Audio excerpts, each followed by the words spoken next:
เจ้าหน้าที่ตม.ของจังหวัดขอนแก่นของประเทศไทยรวบสาวลาวค้าห้านอาหารพบว่ามีการลักลอบเฮ็ดเวียกแบบผิดกฎหมายแถมยังอยู่เกินกำหนดกว่า400 วันดีพลัสผลิตภัณฑ์ปกป้องตับจากเครื่องดื่มแอลกอฮอล์สวัสดีท่านผู้ชมกลับมาพบกับรายการ Time to Share สำหรับหัวข้อข่าวที่เราอยากจะนำเสนอในมื้อนี้ก็คือเกี่ยวข้องกับตม.จังหวัดขอนแก่นมีการรวบสาวลาวเนาะที่ว่าไปลักลอบเฮ็ดเวียกในประเทศไทยแบบผิดกฎหมายและก็ยังอยู่เกินกำหนดที่เขากำหนดให้ก็คือเกินมากกว่า400 วันซึ่งนายจ้างที่มีการจ้างคนลาวก็โดนข้อหาเรื่องของการรับคนต่างดาวเข้าเฮ็ดเวียกแบบผิดกฎหมายเช่นกันสมมุติในของข่าวได้มาจากแฟนเพจข่าวขอนแก่น Weekly Newsเมื่อวันที่ 12 มังกร 2026 ตามนโยบายส่วงระดมกวาดล้างอาชญากรรมของสำนักงานตำรวจแห่งชาติและสำนักงานกวดคนเข้าเมืองของไทยได้เหตุการณ์ปิดล้อมกวดคนจับกุมคนต่างดาวที่ว่าอยู่ในราชอาณาจักรไทยโดยผิดกฎหมายชุดสืบสวนปราบปรามตม.จังหวัดขอนแก่นส่วนที่กำลังร่วมกับตำรวจท่องเที่ยวจังหวัดขอนแก่นเข้าทำการจับกุมแรงงานต่างดาวผิดกฎหมายกลางห้านอาหารชื่อดังในเมืองขอนแก่นโดยได้รับแจ้งจากสายลับว่ามีการลักลอบใส่แรงงานต่างดาวผิดกฎหมายภายในห้านอาหารแห่งหนึ่งในเขตอำเภอเมืองขอนแก่นจึงได้ทำการวางแผนก่อนเข้ากวดสอบโดยการทำท่าเข้าไปใช้บริการในห้านดังกล่าวพบหญิงรายหนึ่งที่กำลังเสิร์ฟอาหารและล้างจานอยู่หลังห้านทราบชื่อภายหลังคือนางกุ๊กไก่ทอนศรีหราชอายุ26 ปีเป็นคนสัญชาติลาว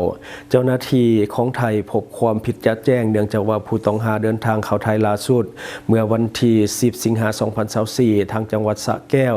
และได้รับอนุญาตให้อยู่ฮอดแต่วันที่ 8 ตุลาคม 2024แต่ยังคงลักลอบอยู่ต่อฮอด462 วันถือเป็นความผิดฐานเป็นบุคคลต่างดาวอยู่ในราชอาณาจักรไทยโดยบ่ได้รับอนุญาตหรือว่าสิ้นสุดการอนุญาตหรือว่าโอเวอร์สเตย์ตามมาตรา 81 พระราชบัญญัติคนเข้าเมืองพ.ศ. 2522นอกจากนั้นยังได้ลักลอบเฮ็ดเวียกเป็นพนักงานในห้านอาหารโดยได้รับค่าจ้างวันละ500 บาทโดยที่บ่มีใบอนุญาตในการเฮ็ดเวียกถือเป็นฐานความผิดเป็นบุคคลต่างดาวเฮ็ดเวียกโดยบ่มีใบอนุญาตให้เฮ็ดเวียกมาตรา 8 พระราชกำหนดการบริหารจัดการการเฮ็ดเวียกของคนต่างดาวพ.ศ. 2560แก้ไขฉบับที่ 2 คือพ.ศ. 2561เจ้าหน้าที่ยังได้ขยายผลดำเนินการกับนายจ้างคือนางเดือนอายุ57 ปีในฐานความผิดรับบุคคลต่างดาวเข้าเฮ็ดเวียกโดยที่คนต่างดาวบ่มีใบอนุญาตให้เฮ็ดเวียกมาตรา 9 พระราชกำหนดการบริหารจัดการการเฮ็ดเวียกคนต่างดาวพ.ศ. 2560แก้ไขฉบับ 2 พ.ศ. 2561เจ้าหน้าที่ชุดจับกุมได้นำตัวผู้ต้องหาทั้ง2รายพร้อมบันทึกการจับกุม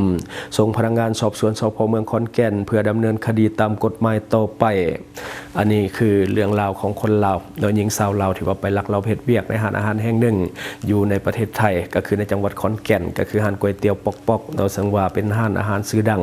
ของตัวเมืองขอนแก่นเนาะหลายคนก็น่าจะรู้จักกันเป็นอย่างดีคือคนลาวเฮานี่นะคันว่าอยากไปเฮ็ดเวียกอยู่ไทยแท้ๆเฮ็ดเอกสารไปให้มันถูกต้องเพราะว่าลาวกับไทยมี MOU ระหว่างกันเรื่องของแรงงานเนาะเขาก็เปิดรับเฮาตลอดถ้าว่าเฮาอยากเฮ็ดเวียกแท้ๆเนาะสามารถที่จะเฮ็ดเอกสารให้มันถูกต้องและก็เข้าไปเฮ็ดเวียกในประเทศไทยเขาเปิดรับเฮาอยู่ตลอดเวลาไปแบบถูกต้องมันอาจจะซ่าน้อยนึงมีค่าใช้จ่ายน้อยนึงแต่ว่ามันก็ปลอดภัยและก็ได้สวัสดิการเวลาเกิดหยังขึ้นมาเฮาก็ได้รับการคุ้มครองจากกฎหมายเรื่องของค่าจ้างอย่างต่างๆมันก็ได้ตามสวัสดิการเรื่องของการจ้างงานของประเทศเขาเจ้าถ้าว่าเฮาลักลอบเข้าไปหรือว่าลักลอบเฮ็ดเวียกเวลาถูกจับมามันบ่คุ้มกันกับสิ่งที่จะเสียไปเรื่องถูกจับเฮาก็เสียเงินอยู่แล้วกว่าเฮาจะได้ออกก็เสียเวลาไปพร้อมและบางทีนี่ประวัติเรื่องของการถูกจับของเฮาก็อยู่ในบัญชีของไทยต่อไปอาจจะเข้าไทยยากขึ้นหรืออาจจะเข้าบ่ได้เลยก็เป็นไปได้เนาะสำหรับท่านใดที่ว่าอยากจะลักลอบไปเฮ็ดเวียกอยู่ไทยให้คิดดีๆเนาะเพราะว่าเขานี่เปิดกว้างเนาะในการที่จะรับเฮาอยู่แล้วฉะนั้นเฮ็ดเอกสารให้มันถูกต้องแล้วก็เข้าไปแบบถูกต้องมันก็สบายเฮ็ดเวียกก็สบายใจไปเที่ยวไปยังใช้ชีวิตก็สบายใจเนาะอันนี้ก็ขอฝากไว้สำหรับแรงงานลาวเฮาแต่ละคนที่อยากจะไปเฮ็ดเวียกในประเทศไทยไปให้มันถูกต้องเนาะและวันนี้มาต่ออีกข่าวหนึ่งก็คือเจ้าหน้าที่ภาษียึดยาเสพติดเฮโรอีนเนาะก็คือ 9.8 กิโลกรัมสุกเสืองในกระเป๋าเดินทางเกียมที่จะเดินทางออกนอกประเทศซึ่งว่าข่าวแบบนี้เกิดขึ้นเรื่อยๆสำหรับอยู่สนามบินและในของข่าวได้มาจากกระทรวงการเงินในวันที่ 8 มังกร 2026 ผ่านมาเจ้าหน้าที่แผนกสืบสวนสอบสวนและก็ปราบปรามการค้าขายเถื่อนกรมภาษีได้สมทบกับเจ้าหน้าที่ภาษีประจำด่านสากลสนามบินวัดไต้เจ้าหน้าที่ตำรวจกวดคนเข้าออกเมืองและภาคส่วนเอ็กซเรย์ของสนามบินสากลวัดไต้อาคารสากลได้พร้อมกันกวดก กระเป๋าเดินทางของคนสัญชาติไนจีเรียอายุเพียงแต่26ปีเป็นเพศชาย1คนที่สงสัยว่ามีสารเสพติดฉุกเฉินด้านในผ่านการกวดการตัวจริงพบเห็นยาเสพติดประเภทเฮโรอีนน้ำหนักรวมก็คือ 9.8 กิโลกรัมที่ได้ฉุกเฉินในกระเป๋าเดินทางที่จะเดินทางออกไปประเทศปลายทางก็คือไนจีเรียดังนั้นเจ้าหน้าที่ภาษีจึงได้สืบสวนสอบสวนเอาคำให้การเบื้องต้นพร้อมกับเหตุบทบันทึกยึดของกลางแล้วส่งมอบคดีดังกล่าวพร้อมกับผู้ต้องหามอบให้กับเจ้าหน้าที่ตำรวจกรมสกัดกั้นและก็ต้านยาเสพติด303เพื่อดำเนินคดีตามกระบวนการยุติธรรมต่อไปอันนี้ก็คือเรื่องของภาษีโดยที่ว่าเพิ่น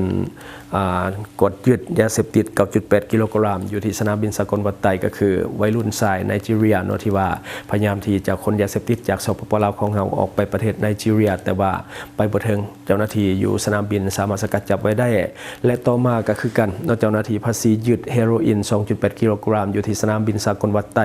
คือกันเนื้อในของเขาได้มาจากเพจกระทรวงการเงิน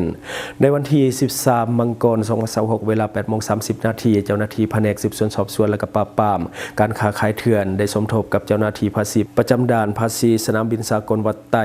เจ้าหน้าที่ตำรวจกดคนเข้าออกเมืองและก็ภาคส่วนเอ็กซเรย์ของสนามบินสากลวัดไตอาคารสากลได้พร้อมกันกดกากระเป๋าเดินทางของคนสัญชาติเยอรมันอายุ73ปีเพศชาย1คนที่สงสัยว่ามีสารเสพติดฉุกเฉินอยู่ด้านในผ่านการกดกาตัวจริงพบเห็นยาเสพติดประเภทเฮโรอีนน้ำหนักรวมก็คือ 2.8 กิโลกรัมที่ได้ฉุกเฉินใส่กระเป๋าเดินทางที่จะเดินทางออกไปยังประเทศมาเลเซีย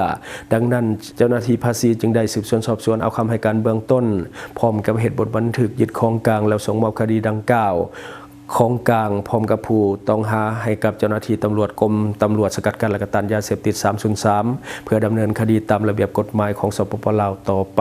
อันนี้ก็คือเรื่องราวของการลักลอบขนส่งยาเสพติดผ่านสนามบินสากลวัดไตคือเฮาก็นำเสนอไปหลายเถื่อและเกี่ยวกับเหตุการณ์ลักษณะแบบนี้ส่วนใหญ่จะเป็นผู้เฒ่าซะส่วนใหญ่ที่มักมาคนเอายาเสพติดอยู่สปปลาวแล้วก็เดินทางไปประเทศที่3บางทีก็กับประเทศตัวเองตัวอย่างคือไนจีเรียก็คือมาเอายาเสพติดอยู่นี่แล้วก็บินกลับไปประเทศไนจีเรียแต่ว่าเคสที่2ก็คือบินไปประเทศ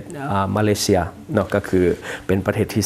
3อันนี้ก็คือสิ่งที่เราเก็บมาเราสู่ฟังหวังว่าท่านจะได้รับสาระดีๆสำหรับท่านที่เบิ่งรายการเราอยู่คิดเห็นจะได้กับสิ่งที่ว่านำเสนอไปก็อย่าลืมฝากไว้ภายใต้คอมเมนต์ของเราและข้าพเจ้าจะเข้าไปอ่านด้วยตนเองขอบใจ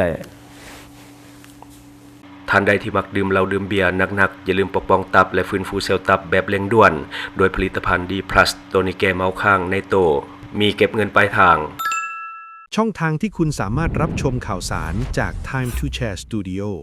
Fanpage Time to Share Laos YouTube Time to Share TikTok Time to Share Laos Facebook สิงห์ดาราสายลินอยู่เมืองลาวใช้แต่เงินกีบลาวและส่งเสริมผลิตภัณฑ์ภายในเพื่อลดพรการนำเข้าสินค้าและแก้ปัญหาเงินตา Subscribe for more video